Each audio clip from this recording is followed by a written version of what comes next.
శంకర హృదయ నివాసిని పార్వతి పరమేశ్వరి శంకర హృదయ నివాసిని పార్వతి పరమేశ్వరి. జై జగన్మాత దేవి బగళాముఖి. ఓం హ్రీం బగళాముఖి సర్వదుష్టానాం వాచం ముఖం పథం స్తంభయ జిహ్వాంకీలయ బుద్ధిం వినాశయ హ్రీం ఓం స్వాహ. ఓం హ్రీం బగళాముఖి సర్వదుష్టానాం వాచం ముఖం పథం స్తంభయ జిహ్వాంకీలయ బుద్ధిం వినాశయ హ్రీం ఓం స్వాహ. ఓం హ్రీం బగళాముఖి సర్వదుష్టానాం వాచం ముఖం పథం స్తంభయ జిహ్వాంకీలయ బుద్ధిం వినాశయ హ్రీం ఓం స్వాహ. వివాహం చేయించున్నది సంతోషంగా జీవించటానికి. అక్కడ సంతాన భాగ్యం ఉండాలి, ధనయోగం ఉండాలి, ముఖ్యంగా కామశాంతి కూడా ఉండాలి.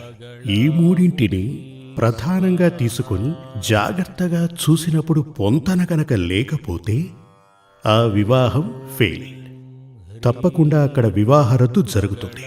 ఇది పక్కన పెడితే ముఖ్యంగా అంటే ఈ ఆధునిక కాలాన్ని బేస్ చేసుకుని నేను మీకు చెప్పడం జరుగుతోంది. పురుషుడి విల్ పవర్ని కాస్త చూడండి.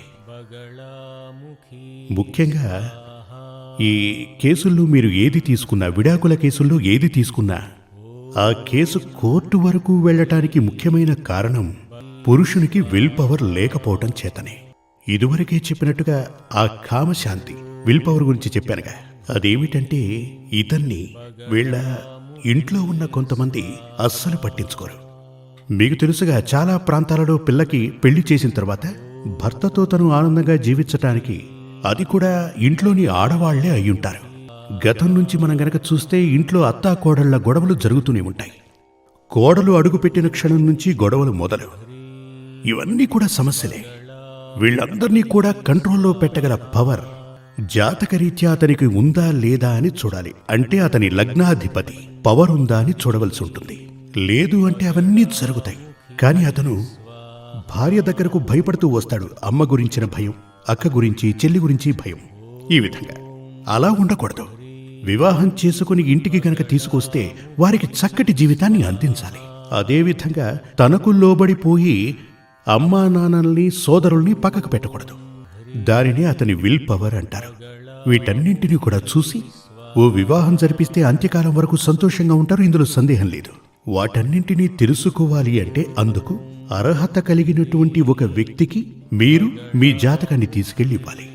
మీ పిల్లల జాతకాన్ని తీసుకెళ్లి ఇవ్వండి. లేదు అంటే ఒకరికి మనం మన జాతకాన్ని చూపిస్తున్నామంటే మన జీవితాన్ని అతని చేతిలో పెడుతున్నట్టే.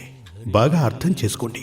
ఆ జీవితాన్ని అప్పగిస్తున్నప్పుడు అతను మనకి సరైన మార్గం చూపించకపోతే మన జీవితం నరకతుల్యమవుతుంది. మనకు స్వర్గం, నరకం రెండూ ఇక్కడే. దేవలోకంలో కాదు, దేవలోకం దేవుళ్ల కోసం, మనుషుల లోకం ఈ భూమే. స్వర్గం, నరకం రెండూ ఇక్కడే. జీవితం అనుభవిస్తున్నప్పుడే. జీవితానంతరం అంటే మరణం వచ్చినప్పుడు ఆత్మ, శరీరం రెండూ విడిపోతాయి. ఆత్మ, శరీరం రెండూ విడిపోయాయి అంటే సుఖదుఖాలు అనుభవించడం కుదరదు. ఆత్మ, శరీరము రెండూ కలిసి ఉన్నప్పుడే సుఖదుఖాలు అర్థమవుతాయి. అటు తరువాత ఏం సుఖం, ఏం దుఃఖం. అందుచేత మన స్వర్గం ఇక్కడే. ఆ స్వర్గాన్ని చేరుకోవడానికి అంటే జీవితాన్ని స్వర్గతుల్యం చేసుకోవడానికి మార్గాలు మన దగ్గరే ఉన్నాయి, మన తలలో రాసున్నాయి. అదే జాతకం. దానికి మీరు ఏం చెయ్యాలి అంటే, మీరు కావాలంటే ఒకసారి ఆలోచించి చూడండి. నేను చెప్పింది మీ జీవితంలో ఉంటుంది. సంతోషంగా ఉన్నారా? ఒంటరిగా ఆలోచించి చూడండి. చాలా మంది నా దగ్గరకు వచ్చే వాళ్ళని నేనే జాతకం చూసి అడుగుతుంటాను. పెళ్ళై ఎన్ని సంవత్సరాలైంది? 25 సంవత్సరాలైంది స్వామి. 25 ఏళ్లుగా ఎందుకు ఈ నాటకం ఆడుతున్నారు? అప్పుడే విడిపోయి ఉండొచ్చుగా అని అడిగేవాణ్ణి. అప్పుడు వాళ్ళంటారు, ఏం చేయమంటారు స్వామి, విధి అని. అంటే వాళ్ళు చెప్తున్నది ఏమిటి అంటే, జీవితంలో మనసులో ఎక్కడో దాగున్నటువంటి నిరాశే ఎలా బయటకొస్తోంది అని. ఎందుకు జీవితాన్ని కాల్చుకోవాలి? అంటే జీవితాన్ని ఎందుకు బలి తీసుకోవాలి? జీవితాన్ని పోగొట్టుకోవాలి. అందుచేత వివాహం చాలా ముఖ్యం ఈ జీవితంలో. కామం అనేది మనకు ప్రసాదించింది ఈశ్వరుడే. కామం మనకే కాదు, జంతువులన్నింటికీ ఉంది. కామం లేకపోతే లోభం లేదు. లోభం బయటపడేది కామం చేతనే. కాని సంతోషంగాని ఉండాలి. పంచాంగం నందు జ్యోతిష్య గ్రంథాల యందు చెప్పబడినది, అంటే సాధారణ జ్యోతిష్య గ్రంథాలలో చెప్పబడినది. వివాహ పొంతనలు, మాంగళ్య పొంతనలు 10కి 10 ఉన్నప్పటికీ జాతకరీత్యా ప్లానిటరీ పొజిషన్ కనుక సరిగ్గా లేకపోతే, అంటే గ్రహ పొంతనలు సరిగ్గా లేకపోతే ఆ పెళ్లి చేయకూడదు. అర్థమైంది కదా?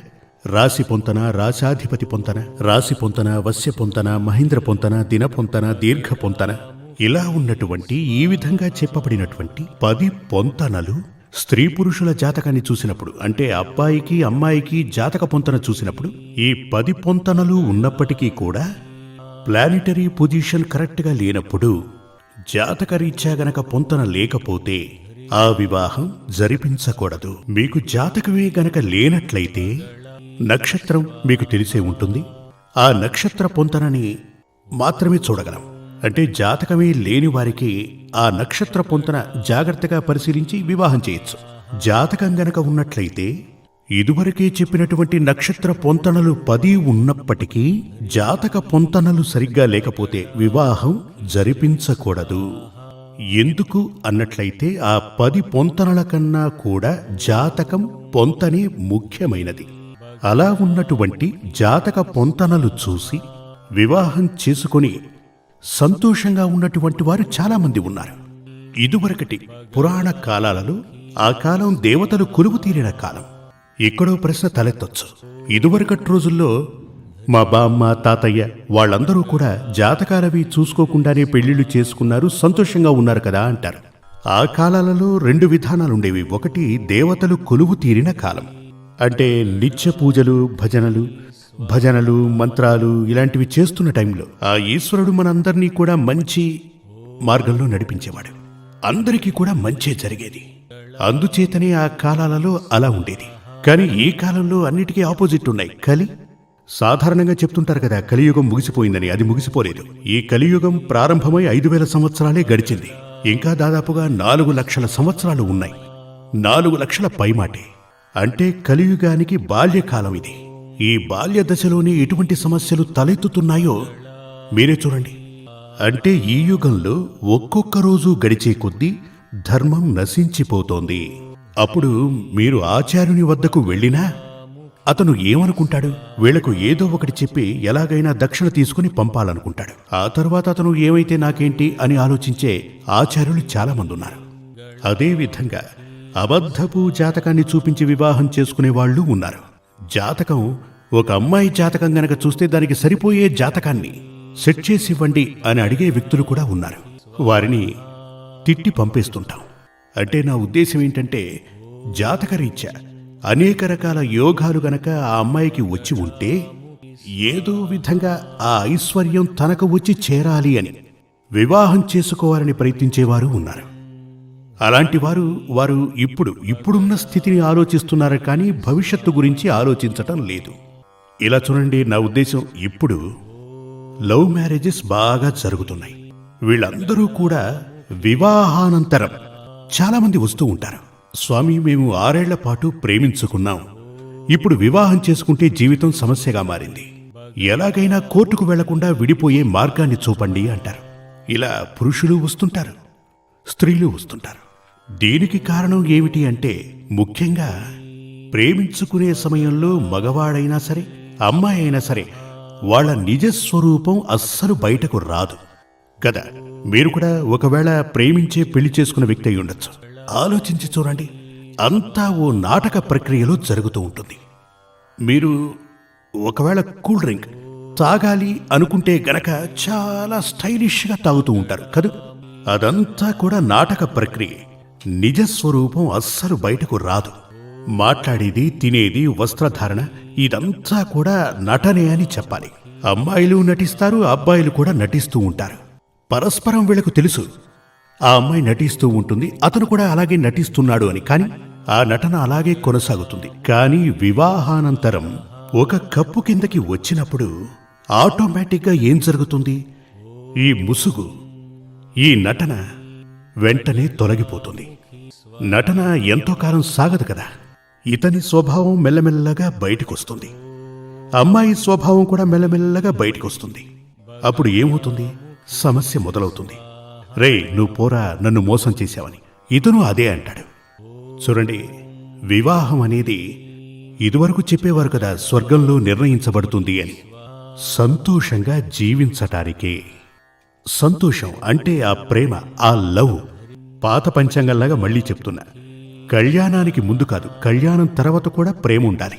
కానీ ఇది చాలా అరుదని చెప్పాలి. ఇప్పుడు కేవలం 99% పెళ్లికి ముందే ప్రేమ. పెళ్ళైన 6 మాసాల వరకు ఆ కామ సుఖం కోసం అలా వెళ్ళిపోతూ ఉంటారు. అటు తర్వాత నువ్వెళ్ళు నేనెళ్ళు ఇంటికి రావటానికి కూడా ఇష్టపడరు, చూసుకోరు. ఇప్పుడు ఒకసారి చూడండి, మన ఈ సంఘంలో మీరు కూడా వినే ఉంటారు, ఒకే ఇంట్లో భార్యాభర్తలు అపరిచితుల్లా బ్రతుకుతూ ఉంటారు. సమాజానికి చూపించడానికి ఇదో నటన. వాళ్ళ మధ్య బంధం ఉండదు. ఇతని ఇష్ట ప్రకారం ఇతను, ఆమె ఇష్ట ప్రకారం ఆవిడ బతుకుతూ ఉంటారు. దీన్ని చూస్తూ పెరిగే పిల్లల జీవితం ఎలా ఉంటుందో మీరే చూడండి. వాళ్ళు నటనకు అలవాటవుతారు.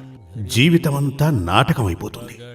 ఇదంతా కూడా ఆచార్యునికి కూడా ఇందులో భాగం ఉంది. ఈ కుటుంబం ఇలా అయిపోవటానికి ప్రారంభంలో ఎవరో ఒకరిని వెళ్ళి అడుగుంటారు, నువ్వు ఇది చేసుకోవచ్చు అలా అని అతను చెప్పుంటాడు.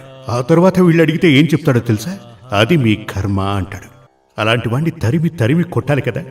ఈ కర్మల నుంచి కాపాడమనే కదా నేను నీ దగ్గరకు వచ్చింది. అప్పుడు నువ్వు నాకేం చెప్పుండాలి?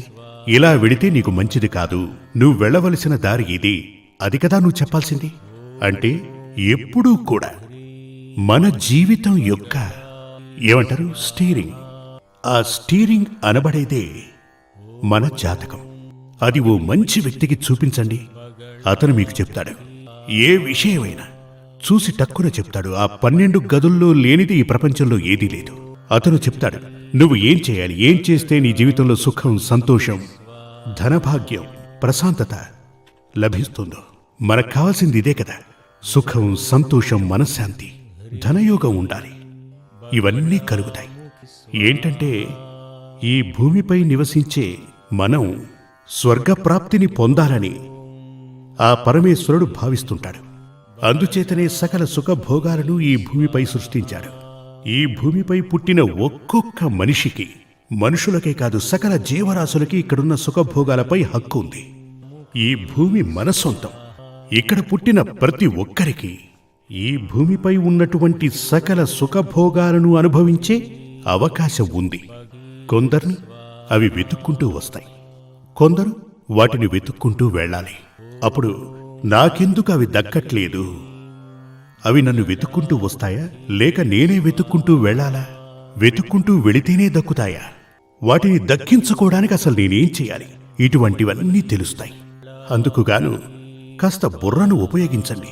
ఎప్పుడు టీవీనే చూస్తూ కూర్చుంటే, ఇప్పుడు ఇదివరకటి రోజుల్లో చాలా లెక్కలు కూడా, కావాలంటే మీ పిల్లాన్ని అడగండి, ఒక లెక్క చెప్పి దీన్ని కూడి చెప్పు అంటే అతను క్యాలిక్యులేటర్ తీసుకుని లెక్కేస్తాడు కదా. అంటే నా ఉద్దేశం, ఆలోచించేందుకు మనకు సమయం లేదు. వెసులుబాటు దొరికింది అంటే కంప్యూటర్ చూస్తూ ఉంటారు, టీవీ చూస్తూ కూర్చుంటారు. క్యాలిక్యులేషన్ చేయటానికి క్యాలిక్యులేటర్, అంటే ఆలోచించే సమయం మనకు లేదు. ఇదివరకు పెద్దవాళ్ళు, జ్ఞానవంతులు, వివేకవంతులు ఒక్కొక్క విషయాన్ని బాగా ఆలోచించి వాటికి సమాధానాలు కనుక్కుని మనకు అందించడం జరిగింది. మనుషులు మాత్రం బొమ్మలా ఉండి వీటిని చూస్తూ కూర్చుంటూ ఉంటాడు. అసలు తను తన గురించే ఆలోచించటం లేదు, తన గురించి తాను థింక్ చేయటం లేదు. ఒక అద్దం ముందుకు వెళ్ళి మనం గనక నిల్చుంటే, అంటే ఆ అద్దం చిన్నది కాదు, ఒక పెద్ద అద్దం. ఆ అద్దం ముందు నిల్చుని మిమ్మల్ని మీరే చూసి మిమ్మల్ని ఓ మాట అడగండి, నువ్వు అసలు సంతోషంగా ఉన్నావా? ఈశ్వరుడు ప్రసాదించిన ఈ జీవితం నువ్వు ఎలా అనుభవిస్తున్నావు? అలా అని మీరు మిమ్మల్ని అడిగి చూడండి. అంటే నేను ఇదివరకు చెప్పినటువంటి అనేక విషయాలలో మీరు కూడా ఉన్నారని మీకు తెలుసు.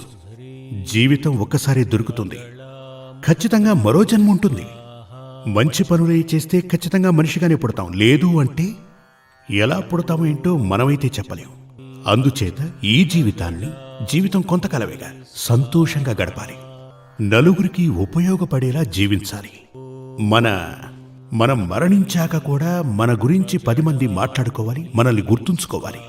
అటువంటి ఓ జీవితం సాధించుకోవడం కోసం ఏం చెయ్యాలి అని మీరే ఒక్కసారి ఆలోచించి చూడండి. జై జగత్మాతా దేవి బగళాముఖి. నేను చెప్పేది మీకు అర్థం కావాలి, అర్థం అవుతుంది. అందుకనే నేను చెప్తున్నాను. జగన్మాత, పరాశక్తి, నాలోనూ ఉంది, మీలోనూ ఉంది. ఆ అంబ మీ అందరికీ నేను చెప్పేది అర్థమయ్యేలా బుద్ధిని ప్రసాదించాలి.